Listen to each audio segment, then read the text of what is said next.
నమస్తే, welcome to Magna TV. నేను ఆదిత్య. ముందుగా మ్యాగ్నా టీవీ ప్రేక్షకులందరికీ సంక్రాంతి పండుగ శుభాకాంక్షలు. మరి సంక్రాంతి ఎపిసోడ్ లో గెస్ట్ కూడా స్పెషల్ గా ఉండాలి కదా, సో ఖచ్చితంగా ఒక స్పెషల్ గెస్ట్ నే తీసుకొచ్చాను. ఒక మనిషి పుట్టిన దగ్గర నుంచి చచ్చిపోయే వరకు ఈ మధ్యలో ఎపిసోడ్ ఏదైతే ఉంటుందో అది దానికోసం పగలు, కోపాలు, పంతాలు, నరుక్కోడాలు, చంపుకోడాలు, ఎమోషన్స్, బాధలు, అబ్బో చెప్పుకుంటూ పోతే అనంతం అని చెప్పొచ్చు. ఈ అనంతాన్ని ఒక్క లైన్ తో అందరికీ అర్థమయ్యేలా ఒక పాట రూపంలో వివరించారు అసుర బాలు గారు. మరి ఆయన ఈ రోజు మన గెస్ట్. సో ఒక్కసారి ఆయనతో మాట్లాడదాం. నమస్కారం అండి. నమస్తే అండి.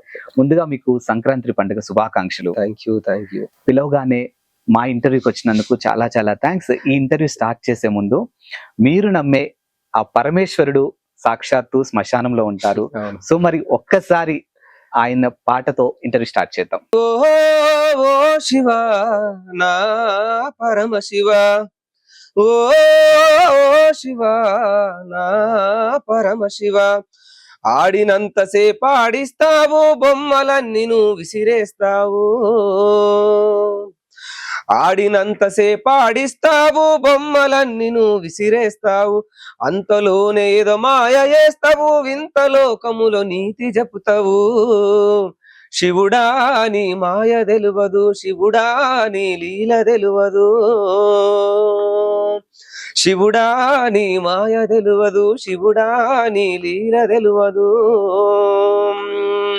అంతట నీవే అంటారు, నువ్వేడ ఉంటావో తెలువదు, నువ్వేడ ఉంటావో తెలువదు. మీ మాయలు తెలువని లోకము, ఈ గాడిలో పడ్డది పాపము. చీమల పుట్టలు పాముల కాయే, మానవదనము మంది పాలాయే. శివుడా నీ మాయ తెలువదయ, శివుడా నీ లీల తెలువదయ. ఆడినంతసేపు ఆడిస్తావు, బొమ్మలన్నీ నువ్వు విసిరేస్తావు. Wow, super. నేను ఒకటి అడుగుతాను, నాకు కరెక్ట్ ఆన్సర్ ఇవ్వండి. మీ వయసు తెలుసుకోవచ్చా? వయసు 30.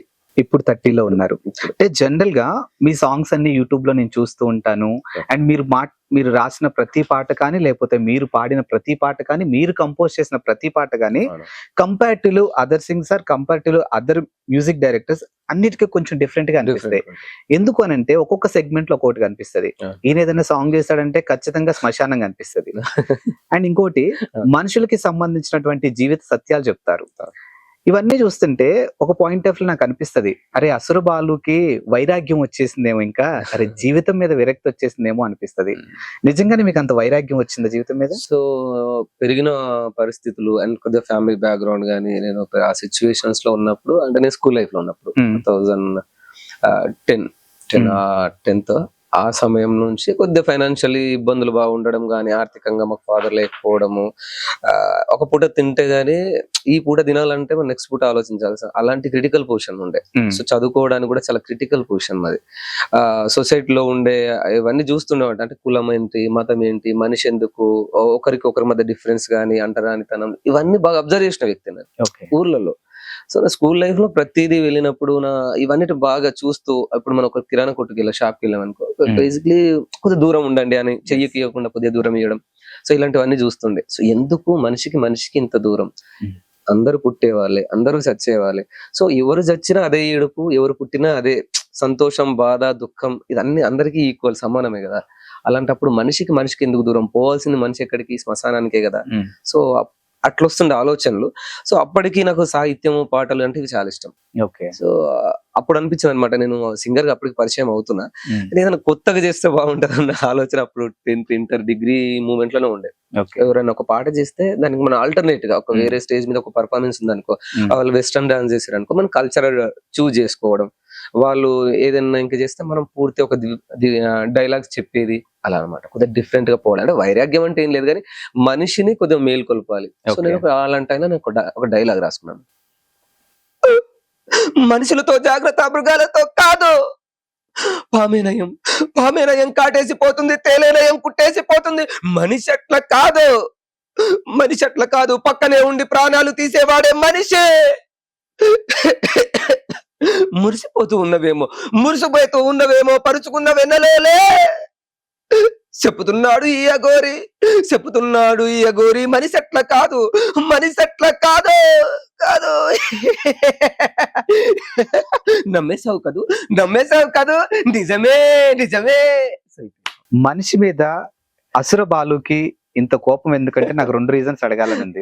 ఒకటి, మనిషి క్రియేట్ చేసినటువంటి వ్యవస్థ మీద కోపమా, లేకపోతే మనిషి మీద కోపమా మీకు? లేదు అట్లని కాదు, కానీ మనము ఇప్పుడు పోటీ ప్రపంచం, ఇప్పుడు మనం ఈ ఫీల్డ్ నేను ఎంచుకున్నా కదా, నన్ను నేను ఒక సినిమా ఇండస్ట్రీకి గానీ, ఒక నాటక రంగానికి గానీ, పాటల ప్రపంచానికి గానీ నేను పరిచయం చేసుకోవాలనుకున్నప్పుడు నన్ను నేను కొద్దిగా డిఫరెంట్ గా ఎంచుకోవాల్సి వస్తుంది. నేను లవ్ సాంగ్స్ రాయగలను, లైక్ ఇప్పుడు వచ్చే రొటీన్ రొమాంటిక్ గానీ, డబుల్ మీనింగ్ పాటలు ఎన్నో ఉన్నాయి, అన్ని చూస్తాం. కానీ నేను అవన్నీ చేయగలను, కానీ నా దగ్గర టాలెంట్ ఉంది. నన్ను నేను సంథింగ్ స్పెషల్ గా చూసుకోవాలనేది నాకు స్కూల్ లైఫ్ నుంచి కూడా ఉంది. నన్ను నేను కొత్తగా చూపెట్టుకోవాలి, డిఫరెంట్ గా చూసుకోవాలి, తొందరగా సక్సెస్ కావాలి. ఇప్పుడు డెత్ కి సంబంధించినది సీక్రెట్ మనం చేయాలంటే ఏమంటే రిస్క్, అది అందరూ అంత డేర్ చేయలేరు. సో ఇంకోటి ఏంటంటే అది కొద్దిగా ఇబ్బందులతో కూడుకుంది కూడా, అన్ని ఆలోచిస్తారు. సో శ్మశానాల్లో చేయడం గానీ, అలాంటి డీ గ్లామరైజ్ క్యారెక్టర్ అంటే మనం అందరు హీనంగా చేసుకొని, లైక్ ఈ ఏజ్ లో మనం ఒక యంగ్ ఏజ్ లో ఉండి సో అట్లా చేసుకోవడం. సో కోపం అనేది ఏం లేదు, కానీ మనిషి ఎలా ఉంటాడు. ఈ రోజు నేను ఒక నా నిజ జీవితంలో జరిగిన సంఘటన మీకు చెప్తేనే కదా మీరు అలర్ట్ అయ్యేది. వేరే వ్యక్తి నీతో వచ్చినప్పుడు ఆ మనిషితో నువ్వు జాగ్రత్తగా ఉండే, ఏదో తేడా కొడుతుంది. సో ఒక సాహితీవేత్తగా, ఒక రచయితగా నాకు ఏంటంటే ఒక ద ట్రూత్ ఆఫ్ అసుర, నిజాల్ని పాట రూపంలో చెప్పి ఎంతో కొద్ది అవేర్నెస్ తీసుకురావాలి సొసైటీలో. సో అది బాగా ఒక బాధ్యత. మీ అసలు పేరు అసుర బాలు కాదు కదా? కాదు. ఏం పేరు? అసలు పేరు బాలరాజ్. మరి ఏంటి అసుర బాలు? నేను అప్పటికి నేను స్కూల్లో కల్చరల్ యాక్టివిటీస్ లో బాగా యాక్టివ్ ఉండేవాడిని, డాన్స్ నేర్పిస్తుండే. సో అందరూ బాలుగా పిలుస్తుండే. తర్వాత నేను కొద్దిగా అంటే నా ఫైనాన్షియల్ గడవడం కోసం స్కూళ్ళలో నా పేరు జాన్ గా మార్చుకున్నా. క్రిస్టియన్ అథారిటీస్ లో వెళ్ళడం, పిల్లలకి బైబుల్ రీడింగ్ ఇవన్నీ నేర్పించడం. ఎక్కడైనా బోనాలు వస్తే బోనాలు, బతుకమ్మలు వస్తే బతుకలు, ఏ పండుగలు, శివరాత్రి ఇట్లా ఏం జరిగినా మతాలకు అతీతంగా ఏ సెలబ్రేషన్ జరిగినా ఒక టీం ఏర్పాటు చేసుకుని ఫెస్టివల్స్ అన్ని నేను కండక్ట్ చేస్తూ ఉండేది. సో అప్పుడు డి షో బాగా వైరల్ అవుతూ ఉండడం, నేను జానీ మాస్టర్ అంటే కొద్దిగా అభిమానం, ఇష్టం, డాన్స్ అంటే పిచ్చి అన్ని ఉండేది అనమాట. పూట గడవడం కోసం డాన్స్ కూడా ఒక యాక్టివిటీగా పెట్టుకున్నా. సో అట్లా జాన్గానే పరిచయం. నేను అట్లా పరిచయం అవుతూ రాసిన మొదటి పాట ప్రాణం ఉన్నంత వరకు దమ్మున హిందువులో మా కోసం రాహుల్ సుప్లిగంజ్ గారు పాడారు 2017లో. మీరు దానికి రైట్? నేనే రాశాను. యాక్చువల్ పాట నేను పాడాల్సింది అనమాట. సో అప్పుడున్న పరిస్థితుల వల్ల నేను హైదరాబాద్ కు రాలేకపోయినా, అండ్ అప్పుడు రాహుల్ సుప్లిగంజ్ గారు రాసిన పాడుతున్న పాటలను సక్సెస్ అవ్వడం, మంగమ్మ గానీ డిఫరెంట్ ఆల్బమ్స్ కొద్దిగా ప్రౌడ్ ఫీల్ అయింది. గొప్ప వాళ్ళు మనకంటే మంచి స్థాయిలో ఉన్న వాళ్ళు పాడినప్పుడు కూడా మనకు పేరు వస్తుంది కదా. సో అప్పుడు అయోధ్య ఫైట్ జరుగుతుంది 2017లో. సో నేను కొత్తగా తీసుకుందాం అని చెప్పేసి ఈ ట్యూన్ చేసినప్పుడు, ప్రాణం ఉన్నంత వరకు దమ్మున్న హిందువులం,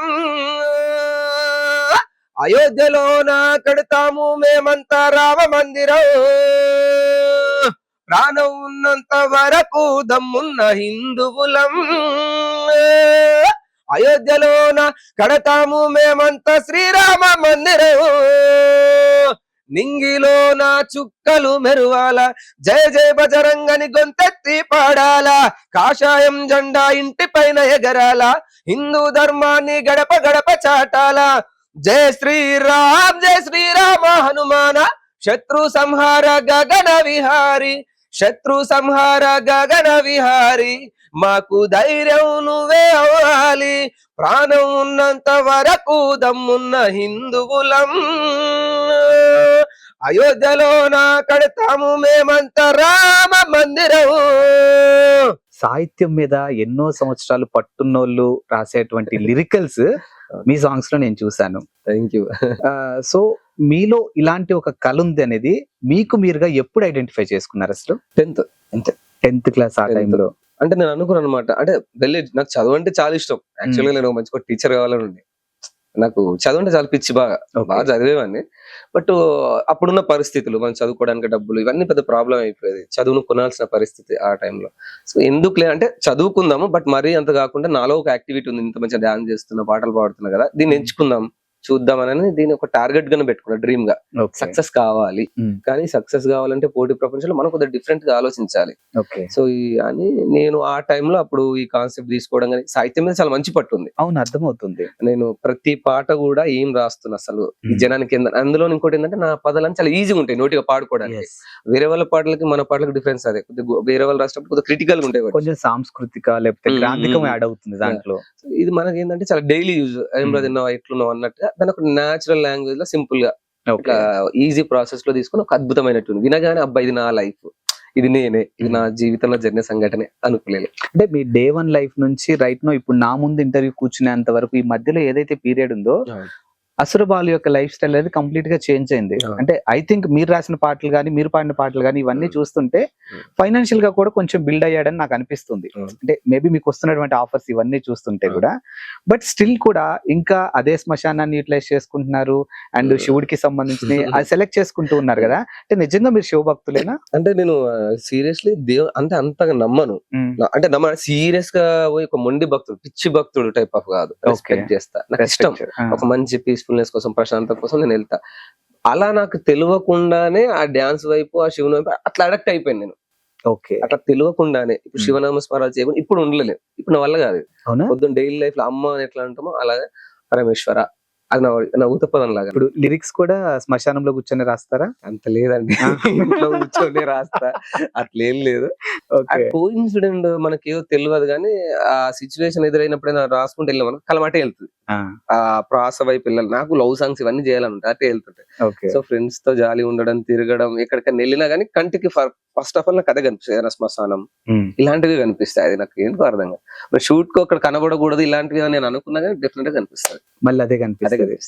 నమ్ముతారా మీరు? అంటే దేవుడు రాసిన బంధం అని నమ్ముతారా? దీన్ని నమ్ముతున్నా, ప్రెసెంట్ నమ్మాల్సి వస్తుంది. హ్యాపీ అంటే ఎందుకంటే నాలో ఏదో తెలియని, అంటే మనం కష్టపడుతూ పైకి వచ్చినప్పుడు ఈ ఒడిదొడుకులు ఏవైతే ఉన్నాయో మనం ఎవరికి చెప్పుకోకుండా ఒక మిడిల్ క్లాస్ ఫ్యామిలీలో పుట్టి మనం దీన్ని డ్రీమ్ గా పెట్టుకొని మనం సంతోషం వచ్చిన బాధ వచ్చిన ఎవరితో చెప్పుకోగలం? అవును, వేరే వాళ్ళతో చెప్పుకుంటే చులకన అయిపోతాం కదా. సో మనకంటే ఒక దేవుడు, ఒక భక్తి, ఒక ఫీలింగ్ అనేది మళ్ళీ మంచిగా ఉంటుంది. అందులోని శివుణ్ణి ఆరాధించని వాళ్ళు ఎవరు ఉండరు, ప్రతి ఒక్కరు శివ భక్తులే. సో అట్లా నాకు అది అడక్ట్ అయిపోయింది. ఆ టైంలో నేను జుట్టు గడ్డం బాగా పెంచుకొని ఇట్లా రాస్తూ ఉంటాం. సో నువ్వే యాక్ట్ చేయాలి, నువ్వే ఉండాలి, సెట్ అయిపోతుంది. ఎవరైనా బాధ కలిగినా దుఃఖం కలిగినా వెంటనే నాకు ఫోన్ చేస్తారు, వాళ్ళు ఎవరైనా అయి ఉండొచ్చు. మీలో ఉన్నటువంటి ఒక గొప్ప టాలెంట్ అది బ్లెస్సింగ్ అని చెప్పొచ్చు, అంటే దేవుడు ఇచ్చినటువంటి గొప్ప వరం. సో దాన్ని మీరు రైట్ వేలోనే ఉపయోగించుకున్నారు, కాదని మేము అనట్లేదు. బట్ మిమ్మల్ని అందరూ ఇష్టపడాలని రూల్ లేదు, అలానే అందరూ హేట్ చేయాలని కూడా రూల్ లేదు. సో మిమ్మల్ని విమర్శించే వాళ్ళ తరపున నేను ఒక ప్రశ్న మిమ్మల్ని అడుగుదాం అనుకుంటున్నాను.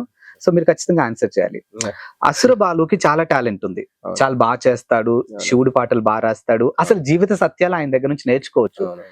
ఆయన ఉన్న టాలెంట్ ని నార్మల్ గా ప్రొజెక్ట్ చేయొచ్చు కదా.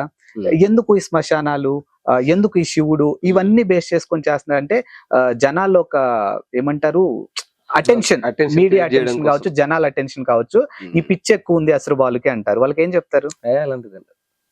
అది నా ఇష్టం కోసం నేను చేసేది, నేను నిజాన్ని చెప్పడం నా బాధ్యత. నిజాన్ని అంటే ఇప్పుడు మనిషి అదే నేను ఇంతకుముందు చెప్పినట్టు మళ్ళీ రొటీన్ డైలాగ్ అవుతుంది. మనిషి పుట్టినంత వరకు చచ్చేంత వరకు ప్రేమ కామం కోపం ద్వేషం ఈర్ష పగలు ఈ డబ్బు ఈ అందం ప్రతిది కూడా, నా వయసు చిన్న వయసు, నేను ఇలాంటి పాటలు రాసేటప్పుడు నేను స్కూల్ లైఫ్ లో అన్నాను, దాదాపు నేను 25 చిన్న ఏజ్. ఆ టైం నుంచి నేను వైరాగ్యాన్ని ఎందుకు ఎంచుకున్నానంటే నేను బతికిన రోజులు నేను I want to create a history. నా జీవితాన్ని నేను ఒక చరిత్రగా ముగించాలి, నా ఈ జీవితాన్ని ఒకటి చదవాలి, తెలుసుకోవాలి, ఒక బాధ్యతగా పెరిగినా కాబట్టి నాకు ఏదో చెప్పాలనే ఉంటది. మిస్గైడ్ చేయాలని ఎవరు నీకోసం నేను రాసిన నాకు అవసరం లేదు, నా కోసం నేను రాస్తున్నా. కానీ నేను రాసుకున్న ప్రతి అక్షరంలోని ప్రతి పదంలోని ఇది నా జీవితం అని మీకు అనిపిస్తుంది. కానీ నాకు కావాలని పర్టిక్యులర్ లో శ్మశానాన్ని చెయ్యాలని అర్థం, నాకు తెలియకుండా నేను ఆ ప్రయాణం మొదలు పెట్టేసిన, తెలియకుండానే శివభక్తుడు అయిపోయినా. ఇప్పుడు శివునికి పాటలు రాయాలన్నా చెయ్యాలన్నా అలాంటి ఏమైనా యాక్టివిటీస్ కానీ ఏమైనా కార్యక్రమాలు చేయాలని నన్ను ఎంచుకుంటాను. ఎందుకంటే నేను కష్టపడే ప్లాట్ఫామ్ క్రియేట్ చేసుకున్నాను కాబట్టి చేయాల్సి వస్తుంది. నెక్స్ట్ ప్రశ్న కన్నా ముందు, మీరు పాడిన సాంగ్స్ లో ఒక సాంగ్ కి నేను చాలా పెద్ద ఫ్యాన్ ని. అంటే నాకు ఎప్పుడైనా మనసు బాగాలేకపోతే కూడా నేను కూడా వింటాను. నాకు ఎప్పుడైనా ఎక్కువ షూట్స్ అయినాయి అనుకో, ఇంటికి వెళ్ళి ఖచ్చితంగా నేను ఆ పాటే వింటాను. సో నా కోసం ఒకసారి ఆ పాట కాటిలో కాలే అంతవరకు ఒక సాంగ్ ఉంది కదా, సో అది నా కోసం. సో కాటిలో కాలే కట్టెల మీద రాసిన సమయం ఏంటంటే మా కరోనా వచ్చింది.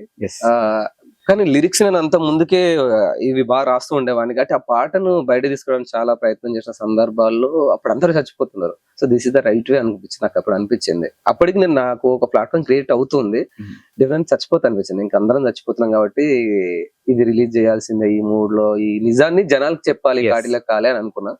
సో చాలా డేర్, అది కూడా శ్మశానంలో షూటింగ్ అందరు చచ్చిపోతున్నారని శవాలు ఎత్తుకొని పోతున్నారు. భువనగిరి ప్రాంతంలో కొద్దిగా షూట్ జరిగింది.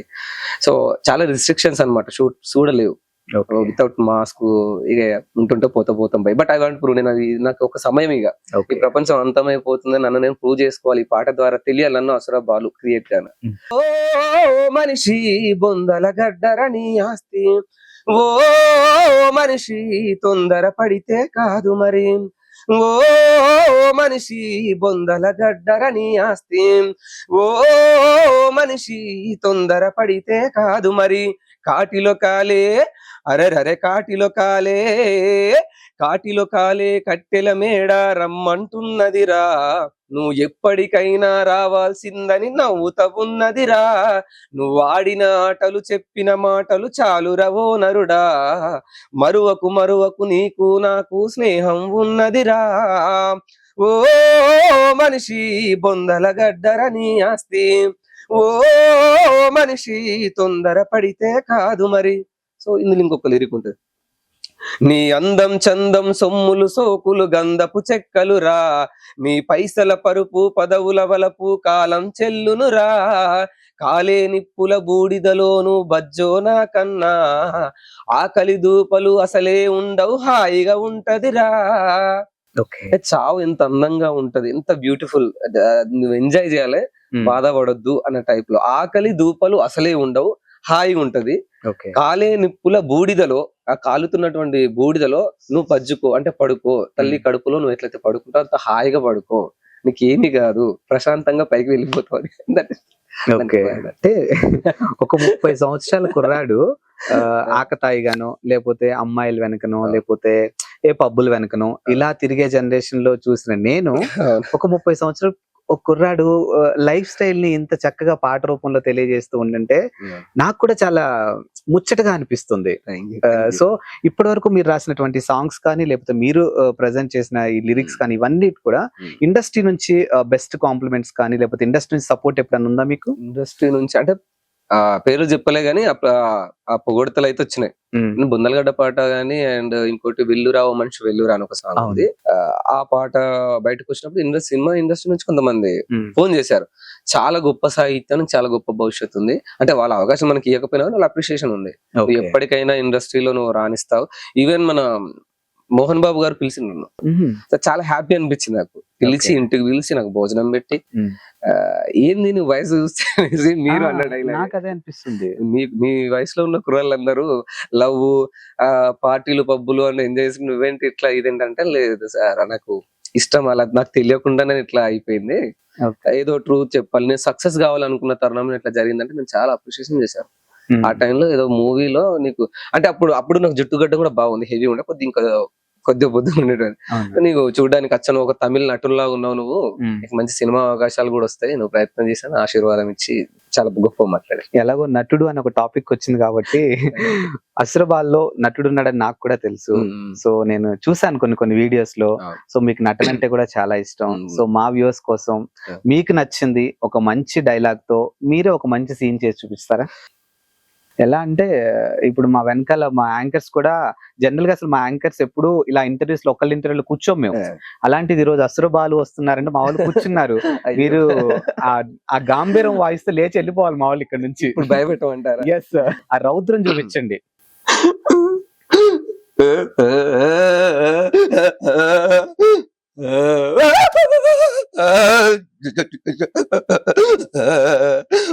మనుషులతో జాగ్రత్త, మృగాలతో కాదు, మనుషులతో జాగ్రత్త, మృగాలతో కాదు, మనుషులతో జాగ్రత్త, మృగాలతో కాదు, మనుషులతో జాగ్రత్త, మృగాలతో కాదు,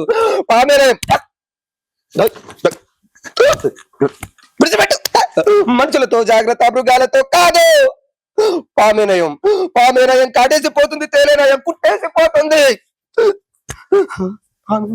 ఏం కుట్టేసిపోతుంది. మనిషి అట్లా కాదు, పక్కనే ఉండి ప్రాణాలు తీస్తాడు. నమ్మేశారు కదా, నిజం ఇదే నిజం చెప్తున్నాడు వీడు కాటికాపరే,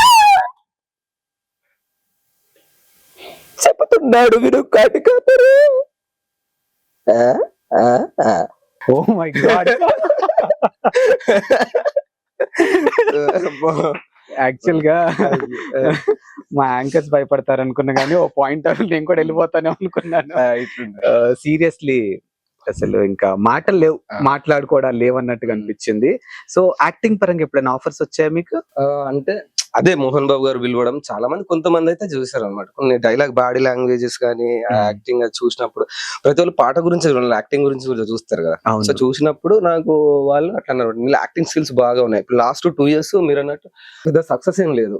అంటే ఫైనాన్షియల్ ఇబ్బందులు ఎదురైనప్పుడు చాలా క్రిటికల్ పొజిషన్ లో లాస్ట్ 2 years. అంటే మన ఏదో అంటారు కదా, బయటకు చెప్పలేము, ఏడవలేము అన్న టైప్ లాస్ట్ 2 years. ఫైనాన్షియల్ ఉన్నప్పుడు, ఇబ్బందులు ఉన్నప్పుడు ఒంటరిగా ఉండేవాడిని. బట్ ఆ టైంలో కొద్దిగా డిప్రెషన్ బాగా అయిపోయింది, ఎందుకంటే సక్సెస్ లేదు మార్కెట్ లో. సమాంతం ఇలా నా గ్రాఫిల్ పై తోకబడి, సో ఇంత కష్టపడి పేరు తెచ్చుకొని ఇటీవల దృష్టిలో చులకన అయిపోయిన ఫీలింగ్ కలిగింది నాకు అప్పుడు. సో ఏం చేయాలని అర్థం కాక ఒంటరిగా ఎక్కువ ఉండేవాడిని. నాకు ఇట్లా 10 మందితో పోయి కలివిడిగా ఉండడం అట్లా రాదు. సో ఒంటరిగా ఉండడం, ఆ టైమ్స్ లో బాగా రీల్స్ చూస్తుండేవాడిని టైం పాస్ కోసం. క్యాజువల్గా రీల్స్ ఏదో అట్లా చూస్తూ డైలాగ్స్ రాయడం నాకు అలవాటు. సో అలా చూస్తూ ఉన్నప్పుడు ఆ బాడీ లాంగ్వేజ్ అనేది ఎలా ఉంటది, మనం టైం పాస్ కు చూస్తాం, బట్ నేను అలా చూడను. ఒక ఏదైనా రీల్ చూసినంటే వెంటనే దాన్ని ఆ బాడీ లాంగ్వేజ్ అనేది ఎట్లా మూవ్ అవుతుంది, అని డైలాగ్ ఎట్లా చెప్తున్నారు. ఇప్పుడు ఫర్ ఎగ్జాంపుల్ అరుంధతి డైలాగ్ ఉంది,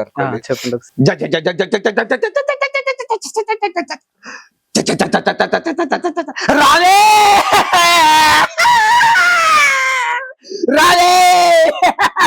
ఇప్పుడు నువ్వు ఎవరితో మాట్లాడుతున్నావో తెలుసా,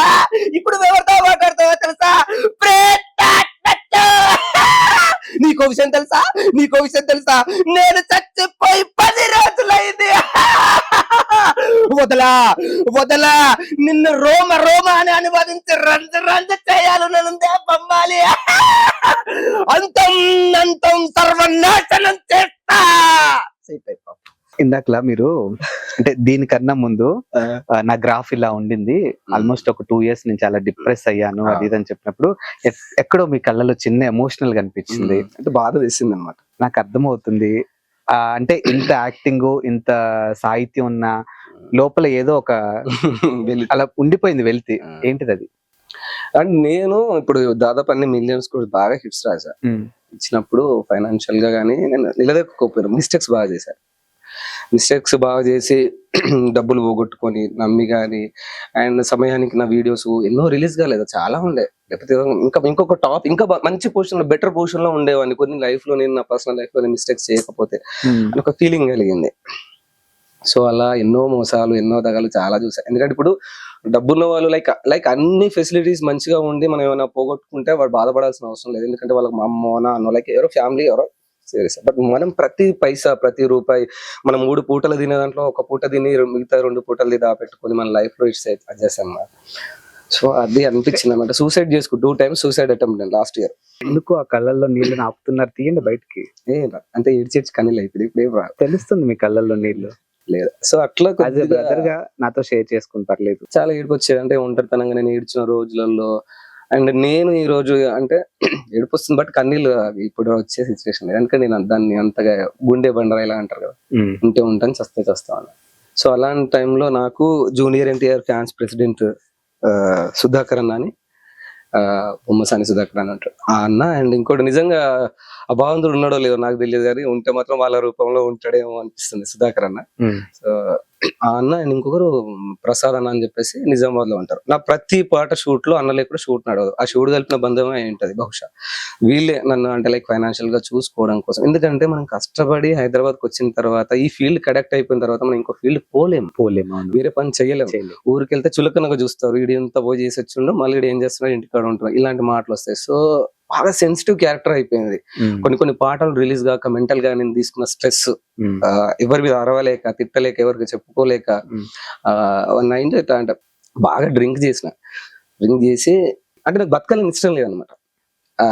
ఇన్ని మోటివేషనల్ సాంగ్స్ చేస్తే నేను ఎందుకు ఈ సిచ్యువేషన్ వచ్చింది నాకు, నేను మిస్టేక్ చేయకుండా అయిపోయేది కదా అందరిని నమ్మి. అంటే నేను కూడా పర్సనల్ గా కూడబెట్టుకున్న డబ్బులు పోగొట్టుకున్నా. అలానే సమయం పోయింది, నా శ్రమ పోయింది. తినడానికి 3 పూటలు ఒక ఫ్రెండ్ ని అరే అన్నం పెట్టరా అని అడగాలంటే మనకు ఆ బాధ నిజం చెప్పాలంటే నాకు అయితలేదు. అంత ఘోరమైన సిచ్యువేషన్ వచ్చింది నాకు బాధ వేసేది అనమాట. కొందరు మా ఫ్రెండ్స్ డబ్బులు అడిగితే నన్ను చీప్ గా అంటే అంటే లేకపోతే లేవని చెప్తే ఓకే గానీ ఉండి కూడా ఇట్లా టక్కున ఫోన్ కట్ చేసేవారు. అలాంటి పొజిషన్లో ఇక అనిపించిందా? అంటే ఇప్పుడు మీరు అన్నారు నా సాహిత్యంతోనే ఎన్నో రకాలుగా మోటివేషన్ చేస్తున్నా నేను, అలాంటిది ఈ రోజు నా మోటివేషనల్ నాకే పనికి రాకపోయింది అని అనిపించింది ఎప్పుడైనా? అనిపించింది. అప్పుడు అనుకున్నాను అనమాట. బట్ ఈ లైఫ్ ఎందుకు వద్దు అనుకున్న మరుక్షణం అనుకున్నమాట. ఎందుకంటే నేను నా సక్సెస్ కోసం నేను అన్ని దూరం చేసుకున్నా. ఫ్యామిలీకి దగ్గర లేను. నా పర్సనల్ లైఫ్ ఏంటంటే ఇప్పుడు మీరు అన్నారు, ఇప్పుడు అందరూ ఇప్పుడు మన ఏజ్ లో ఉన్న వాళ్ళు ఎంజాయ్ చేసే సమయంలో నేను ఏదో మేల్కొల్పాలి, ఏదో ఉద్ధరించాలి, ఏదో చెయ్యాలి, ఏదో సాధించాలి అని ఒక బాధ్యత. మిస్గైడ్ నా లైఫ్ నేను ఇప్పుడు మిస్గైడ్ చేసుకోలే. అది ఫ్రెండ్షిప్ కానీ లవ్ కానీ ఏదైనా కూడా అన్నిటిని దూరం పెట్టేసి నా సక్సెస్ కోసం ఊపిరి పోయే లోపు నా చరిత్ర నేను రాసుకునే చావాలి ఈ భూమి మీద బ్రతికిన రోజులు అని చెప్పేసి నేను అనుకున్నది ఏదైతే ఉందో అది మంట కలిసిపోయింది అనుకున్నా.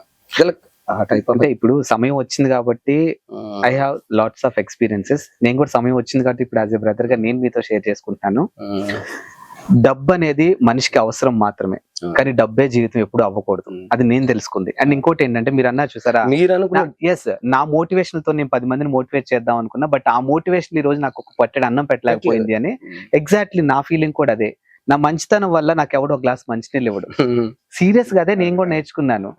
సో మరి ఇప్పుడు మీకు అర్థమైందా? అంటే ఈ పాటలు, ఈ సాహిత్యం అనేది జనాల్ని మోటివేట్ చేయడానికి అంతవరకు బాగుంటది, కానీ నేను బ్రతకడానికి డబ్బు అవసరం మీకు అనిపించిందా? అనిపించింది. 2 years లో నేను డిప్రెషన్ లో ఉన్నప్పుడు, నేను సూసైడ్ చేసుకోవాలనుకున్నప్పుడు అనిపించింది నాకు డబ్బు నేను కొద్దిగా అలర్ట్ అయ్యి కావాల్సింది. నేను ఎప్పుడు పేరు పేరు పేరు పేరు పేరు కోసం పరితపించిన, కానీ ఒక్క రోజన్నా నాకు 10 రూపాయలు కావాలి, లేదా నా ఒంటి మీద ఒక మంచి బట్టలు ఉండాలి, నా కాళ్ళకు షూస్ ఉండాలి, నా జేబులో ఒక 100 రూపాయలు నా పర్స్ లో ఉండాలని ఎప్పుడు అనుకోలేదే. ఇలా అనుకుని ఉంటే నాకు ఈ పరిస్థితి వచ్చేది కాదేమో కదా. నేను మోసపోయినా అంటే ఎంతసేపు తప్పు నాదిగా, ఎదుటి వ్యక్తి కాదు కదా, సో అప్పుడు అనిపించింది ఇంత గ్రాఫ్ పెంచుకొని ఇన్ని తప్పుడు ఎట్లా చేయగలిగిన, ఇంత మోటివేషన్ చేస్తూ ఇంత రాసు నా నా నా నా నా ఎవడు నా అని చెప్పేసి పెద్ద క్వశ్చన్ మార్క్ అయిపోయింది. ఏదో ఒక తెలియని ఆ బాధ లోపల దిగమింగుకొని కన్నీళ్లు కూడా రాలేనటువంటి పరిస్థితిలో మీరున్నారు. సో ఇలాంటి టైంలో నేను అడగొచ్చు అడగకూడదు నాకు తెలియదు, కానీ మీరు రాసిన సాంగ్స్ లో ఒక మంచి ఎమోషనల్ సాంగ్ నేను నా గురించి రాసుకున్న పాట. పర్లేదు. రీసెంట్ గా షూట్ కంప్లీట్ అయిపోయింది. ఇది ఆల్రెడీ ఒక 2 times షూట్ అయిపోయింది. నేను డిప్రెస్ లో ఉన్నప్పుడు నా గురించి, అంటే నన్ను మీరు అన్నారు కదా, మీరు మనల్ని మనం మోటివేషన్ చేసుకున్న సిచ్యువేషన్ రాలేదన్నమాట. సో అప్పుడు ఆ శివుని మనసులో తలుచుకుంటూ ఎందుకో అప్పుడు రాసిన క్యాజువల్ ట్యూన్ అనమాట. అదే దాన్నే నేను సక్సెస్ఫుల్ నా గురించి ఆ పాట ఇప్పుడు నన్ను బ్రతికించిందని కూడా చెప్పొచ్చు. అలలు లేని సంద్రమున్నదా, ఆశపడని జీవి ఉన్నదా, అలలు లేని సంద్రమున్నదా, ఆశపడని జీవి ఉన్నదా, కష్టాలు లేని మనిషి ఉన్నడా, కన్నీళ్లు రాని కనులు ఉన్నాయా, ఎవ్వరు నా వాళ్ళో ఎవ్వరు పరాయోలో, ఎవ్వరు స్నేహితులో ఎవ్వరు శత్రువులో, ఎవ్వరు నా వాళ్ళో ఎవ్వరు పరాయోలో, ఎవ్వరు స్నేహితులో ఎవ్వరు శత్రువులో, అలలు లేని సంద్రమున్నదా, ఆశపడని జీవి ఉన్నదా, ఎడిసే కన్నులా ఓదాచేదెవ్వరు, ఎడిసే కన్నులా ఓదాచేదెవ్వరు. సో ఈ టైప్ ఆఫ్ కొద్దిగా ఇప్పుడు ఈ లిరిక్స్ కానీ ఈ సాంగ్ కానీ మీ బాధ నుంచి, మీ డిప్రెషన్ నుంచి పుట్టిందనొచ్చా? దాని నుంచి పుట్టిన పాటే. ఓకే. అంటే ఓటమి లేని మనిషి ఉన్నాడా, కన్ను ఎడవలేని కన్నులు అయితే ఏమి ఉండవు కదా, కన్నీళ్ళు రాని కన్నులు లేవు కదా, ఎందుకు నిన్ను నువ్వు బ్రతికించుకోను, నేను బ్రతకాలి అన్న ఫీలింగ్ కలిగినప్పుడు ఏం చేయాలి, చావాలంటే ఇష్టం లేదు, బ్రతకాలంటే ఇష్టం లేదు, ఆ రెండింటి మధ్యలో ఒక కొట్టుమిట్టాడిన ఒక జీవిగా మిగిలిపోయినా. సో ఆ టైంలో కరెక్ట్ కాదనిపించింది. నేను ఏదో రాంగ్ డిసిజన్ తీసుకున్న, లైఫ్ లో తప్పు చేయకూడదు అని చెప్పేసి కొద్దిగా మొండిగా బండగలాగానే బ్రతికిన ఆ లాస్ట్ 2 years. ఇప్పుడు ఓకేనా ఫైనాన్షియల్ గా? ఇప్పుడు అసలు అదేంది మరి, ఇప్పుడు ఓకే. ఓకేనా? ఆ పరమేశ్వరుడి అనుగ్రహం కలిగిందంటారా? నేను ఎప్పుడు ఇంతవరకు ఏ దేవుని కూడా నాకు ఇది కావాలి, ఆ, నేను వెళ్తా గుళ్ళకు గోపురాలు, నేను పొద్దున్న లేస్తే పరమేశ్వర అంట, బట్ నాకు ఇది కావాలని ఎప్పుడు అడగలేదు ఇంతవరకు నా లైఫ్ లో. ఈ దేవుణ్ణి అడగను, అందరు హ్యాపీ ఉండాలి ఆ టైప్ కోరుకుంటా, నాకు ఇది కావాలి, ఇది సక్సెస్ కావాలి అట్లా అనుకోలే. నా ప్రయత్నం నేను చేసుకుంటే వెళ్ళిపోతా అంతే. కష్టపడతారు కానీ ఫలితాన్ని ఆశించిన. సో బహుశా అదే అదే ఉంటది. రీసెంట్ గా రిలీజ్ అయిన మంది కొంపలు అనే పాట తర్వాత, అవును, సో 2 years బ్యాక్ తర్వాత అసురా ఇస్ బ్యాక్ అన్న నా పిలుపు, ఒక పూట తింటే 3 పూటలు తిన్నంత తృప్తి, కంటి నిండా నిద్ర, కడుపు నిండా భోజనం, ఏదో తృప్తి. ఎస్ చాలు. ఓకే, అంటే Asura is back. Asura is back. Okay, done. Asura అంటే మనం చూసే చూపుని బట్టి ఉంటుంది. అసుర అంటే రాక్షసులు అనొచ్చు, అసుర అంటే చావు లేని వాళ్ళు అనొచ్చు. సో అసుర అంటే చాలా మీనింగ్స్ ఉన్నాయి. సో మీలో అసురాన్ని ఏ రకంగా చూడొచ్చు? మంచోడు. మంచోడు అంతే. మంచోడు, చాలా మంచోడు. నాకు మనుషులు, మీరు అన్నారు కదా ఎందుకు ఇట్లా మనుషులను పగబట్టినట్టు, ఇట్లా కాదు, ఎందుకు ఇట్లా ఒక వైరాగ్యం సంబంధించిన మనిషిని ఇలాంటి పాట రాయడం ఎందుకంటే నాకు మనుషులు అంటే ఇష్టం, పిచ్చి. వాళ్ళు బ్రతికినన్ని రోజులు మనం ఎందుకంటే మనం నేను ఇప్పుడే చచ్చిపోవచ్చు, ఎప్పుడైనా చచ్చిపోవచ్చు. సో మన మీద మనకి ఎక్కువ ఇష్టం, పిచ్చి, అది ఉండకూడదు. అది నేను చెప్పాలి. ఎందుకంటే నేను నేర్చుకున్నా కదా వాల్యూస్, కొద్ది ఎథిక్స్ నా చదువులో గానీ, నా బిహేవియర్ లో గానీ, నా నిజ జీవితంలో పెద్దలు చెప్పారు, ఇది నేర్చుకో, ఇదిరా జీవితం, బతికినన్ని రోజులు ఇట్లా వీడిలాగా బతికితే చాలు, ఒక చిన్న పేరు తెచ్చుకో. సో అన్ని అదే కదా ఆస్తి, ఏదో కోట్ల డబ్బులు ఇవి కాదు కదా. ఇలాంటి వ్యక్తి ఉంటే బాగుండు, ఈ వ్యక్తితో కలిసి జర్నీ చేస్తే బాగుండు అనే ఫీలింగ్ రావాలి కదా. సో అట్లా బతికినా కాబట్టి ఇష్టం, మనుషులు బాగుండాలి, మీరు సంతోషంగా ఉండాలబ్బా, మీరు నాకు ఈ రోజు కలిసిండ్రు, నెక్స్ట్ డే కూడా మీరు హ్యాపీగా ఉండాలి, సంతోషంగా ఉండాలి, మీరు ఇంకా గొప్ప యాంకర్ అవ్వాలి, మంచి మంచి అవార్డ్స్ విన్ కావాలి, దిస్ ఇస్ లైఫ్ అని ప్రూవ్ చేసుకోవాలి, అది ఆదిత్య గారు అని ప్రపంచాన్ని అట్లా ఉంటుంది అనమాట. ఉన్న ఒక్క లైఫ్ ని సక్సెస్ఫుల్ గా ఎంజాయ్ చేయాలి, ఇది చెప్పాలి ఎదుటి వాళ్ళకి అన్నదే నా తాపత్రయం. ఓకే, సో ఎదుటి వాళ్ళ మంచితనం కోరుకునే అసురాన్ని ఇప్పుడు చూసాను. మరి అసుర అంటే రాక్షసుడు కూడా, మీలో ఉన్న రాక్షసుడు ఎప్పుడు వస్తాడు బయట? బేసిక్లీ నేను చెప్తున్నా కదా, ఎమోషన్ పైకి మాత్రం ఇట్లా గంభీరత్వము, ఇట్లా జుట్టు గడ్డమా అన్న నమస్తే ఇట్లా ఉంటది కానీ ఏమంటారు కొద్దిగా చాలా కూల్ క్యారెక్టర్. ఎప్పుడో పర్సనల్ అంటే ఎవరైనా లైఫ్ లో ఏదైనా జరిగినప్పుడు మాత్రం ఎవరైనా రియాక్ట్ అవుతాం, మనిషి స్వభావం అది. సో అంటాడు కదా, లైక్ రామ్ గోపాల్ వర్మ మీద డైలాగ్ చెప్తాడు, నీ కోసం నువ్వు బతుకురా భయ్, ఎవరి గురించి కాదు, అసలు ఈ లైఫ్ నీది, నీకు నచ్చినట్టు నువ్వు బతకంటాడు. సో నాకు చాలా ఇష్టమైన డైలాగ్ అది. అసలు నిజంగా నేను అనుకునేవాను అనమాట, నా గురించి నేను బ్రతకాలి, ఎవరి గురించి కాదు. సో ఇది నా లైఫ్, దీన్ని సక్సెస్ఫుల్ గా ఎంజాయ్ చేయాలంటే నా గురించి నేనే బ్రతకాలి. ఇక్కడ నా కుటుంబం వీళ్ళు ఎవరి గురించి కాదు, వాళ్ళు నాకు జన్మనిచ్చిండ్రు, ఇది అయిపోయింది. కానీ ఈ లైఫ్ ని నేను ఎండ్ చేయాలంటే, నా కోసం నేను బ్రతకాలంటే, అది నిర్ణయం నేనే తీసుకోవాలనిపించింది. అప్పుడు ఎప్పుడైతే నా గురించి నేను బ్రతకాలన్నానో అప్పుడు నా మొహంలో చిరునవ్వు. December almost last 2 months, last 2020 last November December అప్పటి నుంచి నా చిరునవ్వు నా మొహంలో లేని రోజు లేదు. Every day is happy day. ఎప్పుడు నేను సంతోషంగా బ్రతకాలి, ఏది నాకు సంబంధం లేదు అనుకున్నప్పటి నుంచి every day is happy day. నాకు ఇది దుఃఖం, ఇది బాధ ఇంతవరకు అనిపించలేదు. అంతకుముందు మొత్తం నరకం. సో మంచి పరిచయాలు పెంచుకోవడం, ఇంకా ఎలాంటి లిరిక్స్ ఇవ్వాలి, ఎట్లా చేయాలి, అండ్ రీసెంట్ గా మంది కొంపల హిట్. నేను ఏమనుకున్నా అసలు బ్యాక్ అనిపించుకోవాలి, అది అనిపించుకున్నా. ప్రతిసారి నన్ను నేను ప్రూవ్ చేసుకోవాల్సిన అవసరం లేదనిపించింది. చాలు, ఇంతవరకు హ్యాపీ ఉంటుంది. అసురా ఇస్ బ్యాక్, మంది కొంపలు. సో మంది కొంపల నుంచి అసురా ఇస్ బ్యాక్ కాబట్టి మళ్ళొకసారి మా కోసం ఆ పాట. మంది కొంపలు ముంచి మంటల్లో సలిగాగే దొంగ నా కొడుకులుండ్రు, నమ్మించి మన గొంతు తడి బట్టతో గోసె తెలివి కల్లోలు ఉండ్రు లోకంలా, మనసులడి పెట్టుకొని మీది కొడి మాట్లాడే ముసుగులో నటులు ఉండ్రు, లేని పోరువి చెప్పి బట్టగా చేసేటి లేకిన కొడుకులుండ్రు లోకంలా. అబ్బబ్బ నువ్వెంత గొప్పోని వంటారు, అబ్బబ్బ నువ్వెంత మంచోని వంటారు, అరసకనులో నా మాట మార్చేస్తారు, మంది కొంపలు ముంచి మంటల్లో సలిగాగే దొంగ నా కొడుకులుండ్రు, నమ్మించి మన గొంతు తడి బట్టతో గోసె తెలివి కల్లోళ్ళు ఉండ్రు లోకంలా. అవసరం తీరాక ముడ్డి మీద దన్నే మురికి మనసులున్నారు, పత్తిత్తు మాటలు పైకి మాట్లాడేటి పరమ దుర్మార్గులుండ్రు లోకంలా. అబ్బబ్బ నువ్వెంత గొప్పోని వంటారు, అబ్బబ్బ నువ్వెంత మంచోని వంటారు, ఐటం గాలు ఆఫ్ టిక్కెట్ గాలు, మంది కొంపలు ముంచే అయ్యో మంది కొంపలు ముంచి మంటల్లో సలిగాగే దొంగ నా కొడుకులుండ్రు, నమ్మించి మన గొంతు తడి బట్టతో గోసె తెలివి కల్లోలు ఉండ్రు భూమి మీద. అసురా బాలు లైఫ్ లో ఆ దొంగ నా కొడుకులు ఉన్నారా? ఉన్నారు, ప్రతి ఒక్క లైఫ్ ఉంటారు కదా. అంటే పర్టికులర్ మీ లైఫ్ గురించి. ఉన్నారు. సో ఇది కూడా మీ లైఫ్ లో జరిగిన ఒక ఎక్స్పీరియన్స్ బట్టి రాస్తారన్న ఎక్స్పీరియన్స్ పెట్టారు. ఓకే, అంటే మాతో ఏమైనా షేర్ చేసుకుంటారా ఆ దొంగన డాష్ల గురించి? అయ్యో, ఒకప్పుడు బాగా కోపం వచ్చేది, ఇరిటేషన్ అంటే ఎట్లా అంటే బాగా ఇప్పుడు మౌనంగా ఉండే, ఎప్పుడు మౌనంగా ఉండే వ్యక్తి ఒకేసారి అగ్రెసివ్ అయితే ఎట్లుంటే ఏదో చేయాలి అనిపిస్తుంది, అంత కోపం ఉండేది. బట్ ఎందుకు అడ్జస్ట్ అవ్వడం నేర్చుకున్న జీవితంలో. సో చాలా కోపం ఉండే, ఎందుకంటే నన్ను తొక్కాలని చూసిన వాళ్ళు ఉన్నారు, నన్ను అనరాని మాటలు అన్న యూనో. నేనైతే కొన్ని చెప్పదు కొన్ని ఛానల్స్ లో కానీ కొన్ని స్టూడియోస్ వర్క్ చేసినప్పుడు ఎంత దారుణంగా అంటే ఆ మాటలు అవన్నీ ఇంటర్వ్యూలోనా పర్సనల్ గా మనం Personal ఎదుగుతున్న గా, క్రమంలో okay, కొందరు వ్యక్తులు నన్ను చీప్ గా ట్రీట్ చేసిన సందర్భాలు ఉన్నాయి. నువ్వేంద్ర భయ్ ఊరోని అన్న సందర్భాలు ఉన్నాయి. వీనికి తొడుక్కోవడానికి సరిగ్గా బట్టలు లేవు, తినడానికి తిండి లేదు, కానీ వీనికి యాటిట్యూడ్ ఎక్కువ అన్న రోజులు ఉన్నాయి. బట్ ఎందుకు ఇవన్నీ భరించాలి నేను?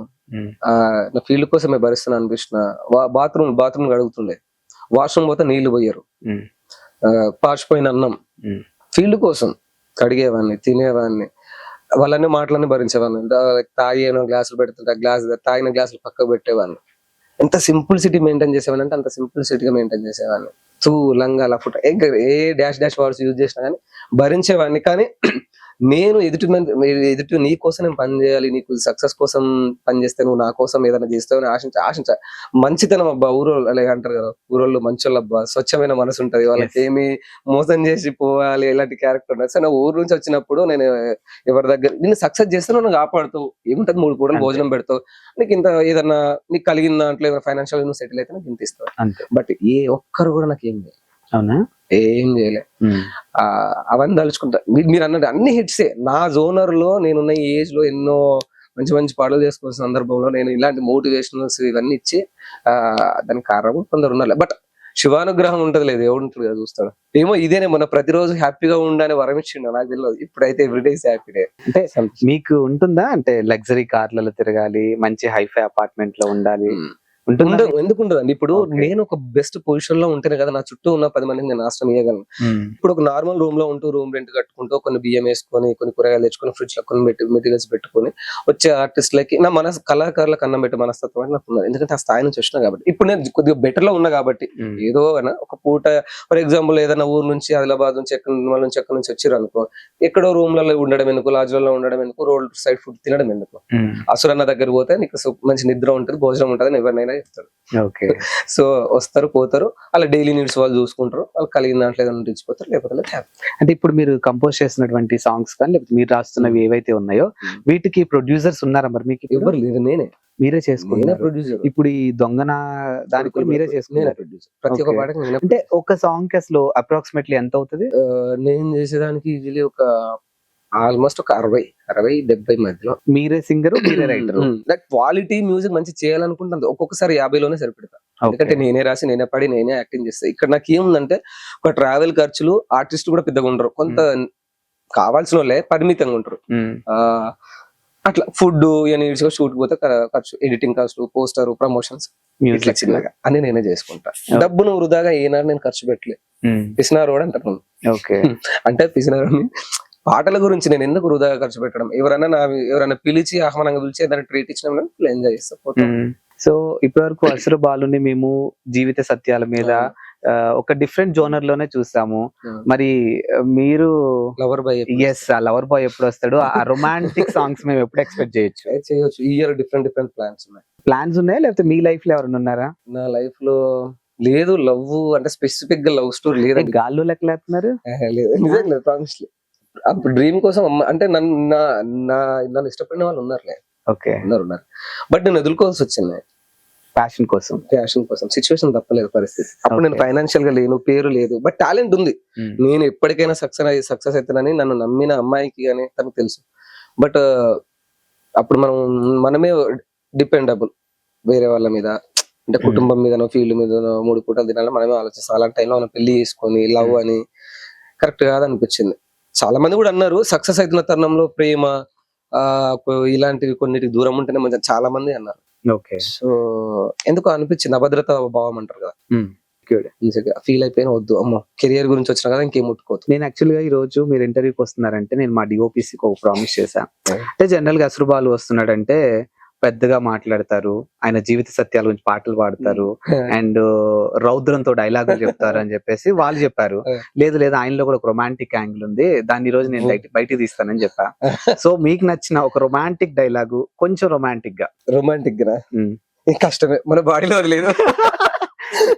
మీరు నా ఇజ్జత్ తీయకండి, మా వాళ్ళకి మాట ఇచ్చొచ్చాను. లేదు అంటే ఇప్పుడు డైలాగ్ అంటే నేను చెప్పలేను కానీ నాలో ఒక యాక్టర్ అయితే ఉన్నారు. లైక్ మీరు సరే, అన్నప్పుడు నటుడు అన్నప్పుడు అన్ని చెయ్యగలగాలి. ఎగ్జాక్ట్లీ చేయాలి కదా మరి. ఇప్పుడు మనం ఏం చేయాలి చెప్పండి, రొమాంటిక్ నేను ఏం చెప్పాలి? అవునా, సరే నేను ఒక అది త్వరలోనే మీకు లేదు కానీ మీరు ఇంటిచ్చిన ఇప్పుడు అది రాదు వెంటనే.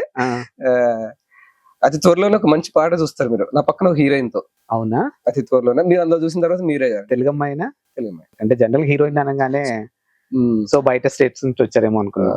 విత్ డాన్స్ అండ్ ఒక మంచి రొమాంటిక్ సాంగ్ డిఫరెంట్ గా ప్లాన్ చేస్తున్నా. అంటే నేను మంది కొంపలు వచ్చిన తర్వాత నేను సాటిస్ఫై అని చెప్పాను. ఐఎమ్ హ్యాపీ, ఇంకొద్దు నన్ను నేను ప్రూవ్ చేసుకోవడం అవసరం లేదు. బట్ అందరూ నాలో ఒక నటుని చూస్తున్నారు, మంచి మంచి డైలాగ్ చెప్తున్నారు కాబట్టి చెయ్యాలి అని ఫిక్స్ అయిపోయా.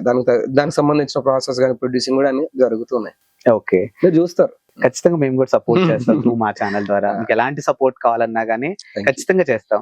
సో మీలో ఇంత టాలెంట్ ఉంది కదా, అండ్ దీనికన్నా ముందు మీరు తెలంగాణ ఉద్యమంలో కూడా పార్టిసిపేట్ చేసినట్టు మాకు తెలుసు. సో మరి తెలంగాణ గవర్నమెంట్ అంటే కళాకారులు ప్రోత్సహించడంలో ముందుంది అంటారు. మరి మీలాంటి ఒక గొప్ప కళాకారుడిని తెలంగాణ గవర్నమెంట్ ఎందుకు యూటిలైజ్ చేసుకోలేదు? అంటే అప్పటి వరకు ఉద్యమంలో పనిచేసిన చాలా మంది సపోర్టెడ్ గా ఉన్నారు కొంతమంది. బట్ అప్పుడున్న సిచ్యువేషన్ ఏంటంటే ఇప్పుడు కల్చరల్ డిపార్ట్మెంట్ లో ఆర్టిస్టులు కానీ, సో ఆ టైంలో భువనగిరి నుంచి కానీ, ఆ భువనగిరి ప్రాంతం నుంచి, యాదాద్రి భువన్ నుంచి చాలా మంది సీనియర్ మోస్ట్లు ఉన్నారు. ఓకే, నేనున్న తరుణంలో అండ్ ఇంకా చాలా మంది సీనియర్ మోస్ట్లు ఉన్నాయి, జాబ్స్ తక్కువ. కానీ అక్కడ పోటీ పడలేని మనస్తత్వం. ఎందుకంటే సీనియర్ మోస్ట్ అని కాదని నన్ను ఇస్తే కూడా ఫైట్స్ జరిగే పరిస్థితి ఉంది. ఉద్యమంలో నాకు ముందు నుంచి సీనియర్ మోస్ట్ కూడా ఉన్నారు. ఉద్యమంలో ఎప్పుడైనా పాటలు పాడారా మీరు? గోరెటి వెంకన్న గారి పాటలు. అవునా, మా కోసం ఒక తెలంగాణ పాట. పరుగు పరుగునొచ్చినారు, పట్నముల్ల వాలినారు, వలసొచ్చిందే మరిసి పెత్తందారులైనారు, బర్రె జనిగలో లేవట్టి జిల్లేడమ్మ జిట్ట, మన బతుకాగం వేసినారు జిల్లేడమ్మ జిట్ట. బర్రె జనిగలో లేవట్టి జిల్లేడమ్మ జిట్ట, మన బ్రతుకాగం ఎయ్యవట్టె జిల్లేడమ్మ జిట్ట. జిల్లేడమ్మ జిట్ట జిల్లేడమ్మ జిట్ట జిల్లేడమ్మ జిట్ట, యాడ నుంచో వచ్చినారు ఈడ పీట మేసినారు, గుమ్మాలకు బొమ్మలోలే గుడ్లు ఎల్ల పెట్టుకొని, ఏ ఆఫీసు మెట్లెక్కిన జిల్లేడమ్మ జిట్ట, ఇల్లు ఎదురుంగానే కూసుంటారు జిల్లేడమ్మ జిట్ట. వావ్, అంటే సాహిత్యానికి నల్లరాళ్ళన్నా కరుగుతాయి అంటారు కదా, సో నిజంగానే కరుగుతాయి అంటారా? కరుగుతాయి, ఎందుకు అంటే నల్లరాళ్ళు కూడా కలుగుతాయి అంటే డిఫరెంట్, దాన్ని రెండు అర్థాలు ఉంటాయి అన్నమాట. బండరాళ్ళు కరిగిన సందర్భంలో అంటే శిల్పి చెక్కందే శిలా అందంగా తయారవుతుంది. సో ఆ టైప్ ఆఫ్ అన్నమాట. ఎలాంటి మనిషి అయినా పాటకు ప్రభావితం అడక్ట్ అయిపోతే చరిగిపోతారు. సో మాకు ఇంత మంచి టైం ఇచ్చారు. సంక్రాంతి ఎపిసోడ్ లిటరలీ మా వాళ్ళందరికి, మా వ్యూవర్స్ కి కూడా ఇదొక పెద్ద బ్లాస్టర్ పండుగనే చెప్పొచ్చు. ఎందుకంటే ప్రతి సాంగ్ కూడా మా వాళ్ళకి వినిపించారు. అండ్ ఈ ఇంటర్వ్యూ కన్క్లూడ్ చేసే ముందు నేను మీ దగ్గర నుంచి ఒక లవ్ సాంగ్ వినాలనుకుంటున్నాను. ప్రేమ లేదు, ప్రేమించే పిల్ల లేదు, లవ్ లేదు, లవ్ స్టోరీ లేదు, ప్రేమ లేదు, ప్రేమించే పిల్ల లేదు, లవ్ లేదు, లవ్ స్టోరీ లేదు, అంత సెక్సే ఉంది, అంత రొమాన్స్ ఉంది, ఫేక్ పీపుల్ తా దిమ్ తద్దిం తిమ్ తా దిమ్ తక్కి దగ్గర. ప్రేమ లేదు, ప్రేమించే పిల్ల లేదు, లవ్ లేదు, లవ్ స్టోరీ లేదు. సో ఈ టైప్ ఆఫ్. సో నిజంగానే సొసైటీలో ప్రేమ ఇదేం లేదంటే తుప్పాష్ మాటలు అని. అవునా, బయట నడిచి అంటే ట్రూ లవ్ అంటే ఒకప్పుడు ఉండేదేమో. సో లవ్ లేదు కానీ లస్ట్ ఉంది, లాస్ట్ స్టిల్ రన్నింగ్ అంతే. సో కామం కామన్ ఉన్నాను. అమ్మాయిలు ఆయన మీకు తెలియకుండా ఒక హింట్ ఇచ్చారు. సో ఆయన లైఫ్ లో ఒక మంచి ప్రేమించే అమ్మాయి కావాలని కోరుకుంటున్నాడు కాబట్టి స్టిల్ అసుర బాలు సింగిల్ కాబట్టి వాళ్ళ అమ్మని రీప్లేస్ చేసే అమ్మాయి ఎవరన్నా ఉంటే హ్యాపీగా అప్లికేషన్ పెట్టుకోవచ్చు ఇక్కడ. వాళ్ళు నిజంగా అండ్ ఈ ఛానల్ ద్వారా అలాంటి అమ్మాయి ఈ ఇలా తొందరగా రావాలని డెఫినెట్ గా వస్తుందండి. ఎందుకంటే మీకున్నటువంటి మంచి మనసు, అమ్మాయిలు నేను ఇంకోటి కూడా చెప్తున్నాను. నేను ఆల్మోస్ట్ 1 అవర్ తనతో ట్రావెల్ చేస్తున్నాను ఇప్పటి వరకు. చూడ్డానికే చాలా రగడ్ గా ఉంటాడు కానీ మనిషి చాలా మంచోడబ్బా. విన్న సో వెన్న కరిగిపోతాడు. Emotional yes. సో ఫైనల్ గా త్రూ మా ఇంటర్వ్యూ ద్వారా మీరు అవ్వచ్చు అంటే లైక్ జీవిత సత్యాలు అవ్వచ్చు, మీరన్న ఈ దొంగన డాష్లు అవ్వచ్చు, వాట్ ఎవర్ ఇట్, ఇలాంటి వాళ్ళందరికీ ఓవరాల్ గా మా ఛానల్ ద్వారా ఏం మెసేజ్ ఇవ్వాలనుకున్నారు ఇవ్వండి. మనిషిని ఎప్పుడు చిన్న చూపు చూడకూడదు. ఫస్ట్ ఆఫ్ ఆల్ వీడు తక్కువ అని ఎదుటి అంటే మన డ్రెస్సింగ్ స్టైల్ ను బట్టో, వేసుకున్న బట్టలను బట్టో, వాళ్ళ సింప్లిసిటీని బట్టో, వాళ్ళు ఉండే బాడీ లాంగ్వేజ్ బట్టి వాళ్ళ క్యారెక్టర్ ని మనం ఎప్పుడు తక్కువగా డిసైడ్ చేయాలి. ఎందుకంటే నేను ఇలాంటివి నా కళ్ళారా చూసా. ఎదుటి వ్యక్తి యొక్క క్యారెక్టర్ ని ఎట్లా అంటే ఈ టైప్ ఆఫ్ తొందరగా డిసైడ్ చేసేస్తారు. వీడు ఇంత, నువ్వు తక్కువ మాట్లాడావనుకో ఆయన ఇంతలే, ఎక్కువ మాట్లాడావనుకో ఒబ్బో వీడు అవర్ డేంజర్ గాడు. సో అట్లా కాదు, ఒక మనిషితోని మీరు అన్నట్టు కొద్ది సమయం ప్రయాణం చేస్తేనే తెలుస్తుంది వీడు ఇలాంటి వాడు ఏంటి వ్యక్తి. అది కొద్ది సమయం, కొద్ది రోజుల, కానీ వినగానే చూడగానే ఏదో 2 మాటలు మీదికి ఈ రోజు నేను రఫ్ గా మాట్లాడని చెప్పేసి వీడు చాలా రఫ్ క్యాండిడేట్, మొరటోడు అట్లా అనుకోవడం, కానీ ఏదో చిల్లర నాలుగు మాట్లాడితే చిల్లర వాడని వెంటనే ఒక క్యారెక్టర్ మనం ఎప్పుడు డిసైడ్ చేయదు. అది నేను చెప్పాల్సి. ఎస్. సో ఈ సంక్రాంతి నుంచి 2025 లో మీ లైఫ్ ఒక మంచి బ్లాక్ బస్టర్ అవ్వాలని, మీరు అనుకున్న గోల్స్ రీచ్ అవ్వాలని త్రూ మా ఛానల్ ద్వారా మనస్ఫూర్తిగా కోరుకుంటూ, అండ్ వన్స్ అగైన్ సంక్రాంతి శుభాకాంక్షలు and thank you so much. Thank you ప్రేక్షకులందరికీ, అండ్ అలాగే మన మ్యాగ్నస్ టీవీ ప్రేక్షకులందరికీ.